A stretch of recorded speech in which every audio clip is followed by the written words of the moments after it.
E aí pessoal, tudo bem? Sejam bem-vindos a mais uma aula do nosso curso Python Basics aqui da Let's Code. O objetivo da nossa aula de hoje é conhecer uma nova estrutura de repetição. E sim, eu sei, a gente já falou do while. Qual que é o passo agora? A gente esqueceu o while ele é inferior? Não, pelo amor de Deus, não. O while tem suas aplicações e a nossa nova estrutura de repetição tem as dela. A estrutura de repetição de que a gente está falando aqui é o for loop. Bom, enquanto no while, basicamente, a gente tinha uma sequência de tarefas que era executada enquanto uma condição fosse verdadeira, com o for loop, a coisa muda de figura. O for loop é um laço de repetição especializado em iterar sobre objetos.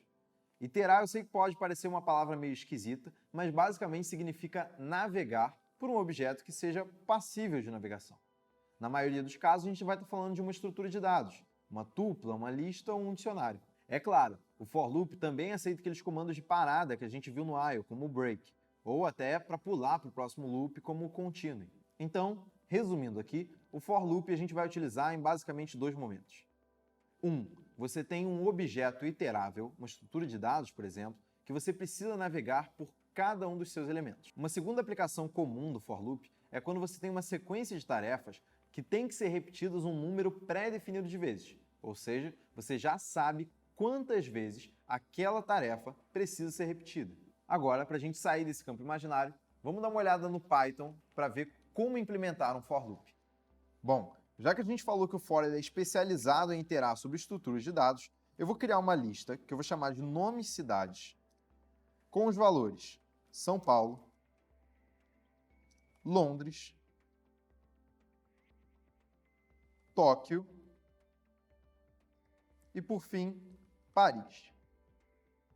O que eu quero fazer aqui é imprimir cada nome de cidade. Então, vamos ao for. Para criar esse laço de repetição aqui no Python, a gente vai utilizar a palavrinha reservada for.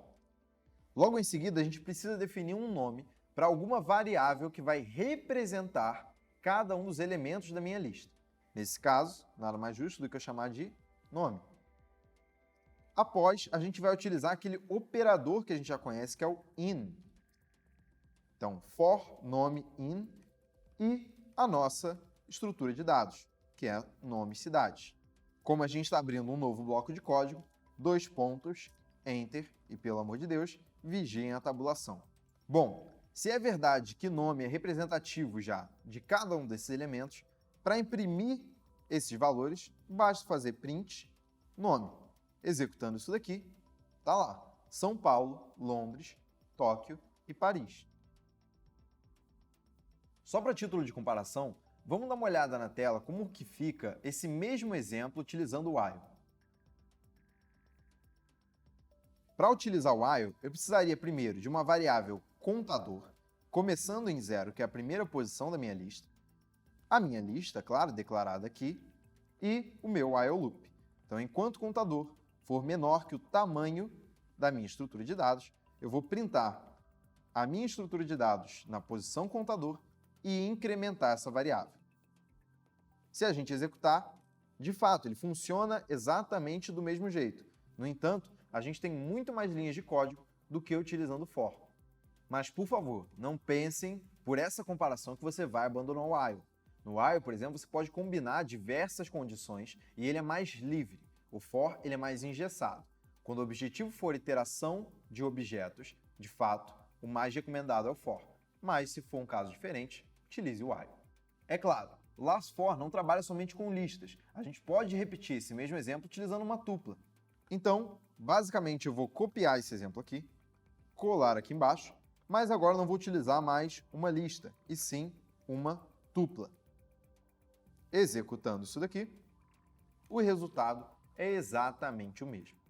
A gente pode ainda utilizar o for loop sobre um dicionário.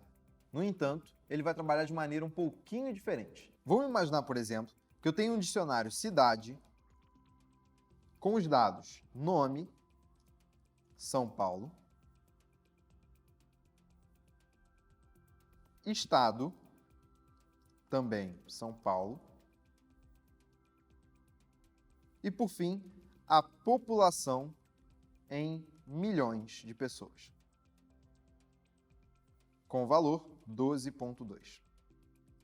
Se a gente for iterar sobre esse dicionário aqui, A variável que antes a gente utilizava para representar todo o elemento de uma lista ou de uma tupla, agora ela vai ser representativa da chave desse dicionário.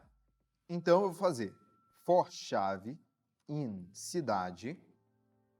Aqui eu quero fazer o print de chave e valor de cada um desses pares dentro do meu dicionário. Então eu posso fazer aqui print, utilizar o atalho de format que a gente conheceu na aula de strings e mostrar chave, dois pontos, e para mostrar o valor, eu posso acessar o meu dicionário na posição da chave atual. Executando isso daqui, a gente tem lá nome São Paulo, estado São Paulo e população milhões, 12.2. Tudo funcionou exatamente como a gente esperava. Agora, eu vou recuperar aquele exemplo inicial nosso de nome e cidade numa lista e eu devolvo a vocês a seguinte pergunta. Imagina que eu fizesse algo como nome recebe Rio de Janeiro. Bom, é intuitivo para a gente que se nome de fato representa cada elemento dessa lista na iteração do for, reatribuindo o valor de nome, toda a minha lista deveria mudar. No entanto, reparem no que acontece quando eu saio do for loop e faço um print da minha lista. Estranho, né? Nenhum dos valores mudou. Continuo com São Paulo, Londres, Tóquio e Paris. Bom, o que acontece é o seguinte. Essa variávelzinha aqui, que a gente declara para ser representativa de cada um desses elementos, ela é, na verdade, uma cópia de cada um desses valores. Ou seja, reatribuindo o valor dentro do for, eu só estou reatribuindo essa cópia.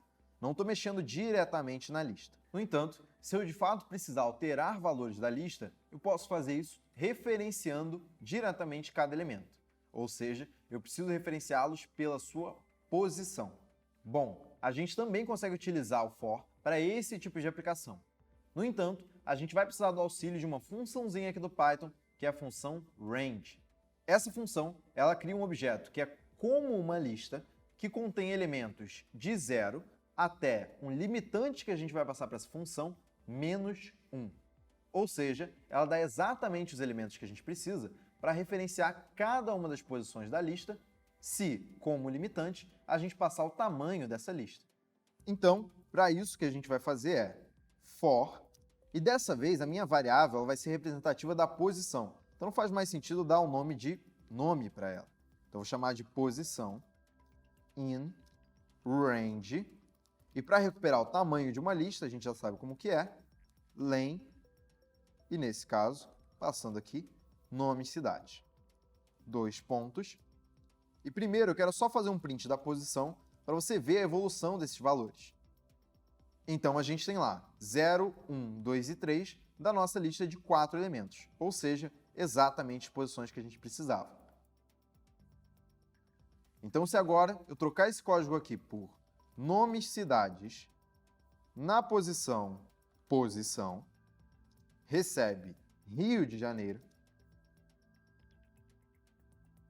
e fizer um print de nome cidade ao fim do for, agora sim, todos os elementos foram alterados. Bom, agora só para não deixar muito solto a utilização da função range, eu quero mostrar para vocês algumas outras maneiras que ela pode ser utilizada. Por motivos didáticos, para mostrar para você o retorno da função range em diferentes momentos, eu vou precisar fazer um caching do valor que é retornado por essa função para uma lista. Fechado? A função range ela pode ser utilizada basicamente de 3 maneiras. A primeira, que é como a gente utilizou, passando apenas um número final, que cria uma lista de 0 até aquele número menos 1. A segunda forma é especificando um valor inicial para essa função. Ou seja, se você não quiser que ela comece em 0, você pode especificar esse valor. E, por último, você pode especificar um valor inicial, um valor final e um incremento a cada iteração. Vamos dar uma olhada em como fica isso aqui? Executando, a gente tem lá. Então, o range 10 retornou uma lista de 0 a 9, range 210 retornou uma lista de 2 até 9, e o range 2, 10, 2 retornou uma lista que começa em 2, teoricamente acaba em 9, no entanto, ela pula de 2 em 2 nesses valores. Por isso, 2, 4, 6 e 8.